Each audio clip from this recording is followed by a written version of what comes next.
Allegations of illegal meetings in violation of the Brown Act are at the center of a growing controversy involving the Palm Springs Human Rights Commission. As News Channel 3's Jennifer Franco reports, before she just did that breaking news hit, the city is now facing questions over its handling of the situation, with the fate of the commission up in the air. We will be providing a brief presentation. The Palm Springs Human Rights Commission may soon be pausing its work. Established in 1992, the panel's mission statement is to promote and protect the diversity of the community and to improve human relations through education and community awareness. Now, City Council is considering adopting a new code of conduct along with a temporary hiatus for the commission. The request goes back 2 weeks, with Councilmember Christy Holstage raising the issue. They remain extremely concerned that we have commissioners who potentially have violated the Brown Act. Doug Evans, executive director with the Friends of Frank Bogert, also shares those concerns. The Human Rights Commission 3 years ago was having meetings of the executive committee, and 2 city managers confirmed to us there were no records of any meetings of the executive committee. Nowhere in the staff report for Thursday night's city council meeting is it specifically stated what complaints and by whom triggered the request for a hiatus to the HRC.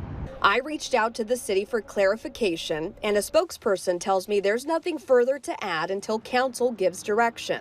The HRC is responsible for recommending the removal of the statue of former Palm Springs Mayor Frank Bogert from in front of City Hall.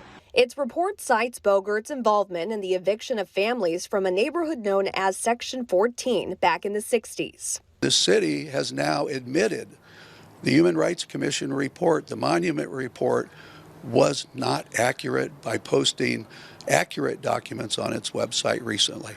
Evans wants the city to retract the HRC report entirely. How did you become aware initially of these claims against the Human Rights Commission? We did a public records request, and that public record request shows communications between the chairman of the Human Rights Commission, who is now Councilmember DeHart, and at least 2, maybe 4 different council members through text messaging and memorandums. Evans says the Friends of Frank Bogert support the Human Rights Commission. What we're concerned about is the abuses that the City Human Rights Commission has done in the past, and it appears they're still doing the same thing that they were doing 3 years ago. He thinks council needs to be transparent about any findings of unethical behavior by the group. Meanwhile, the city is working on some changes. I'd like to make that request to really consider like a rebrand and rethinking of that commission so that it's more workable, it's aligned with the council's policy, and it's more aligned with staff knowing how to, work with that commission. In Palm Springs, Jennifer Franco, News Channel 3.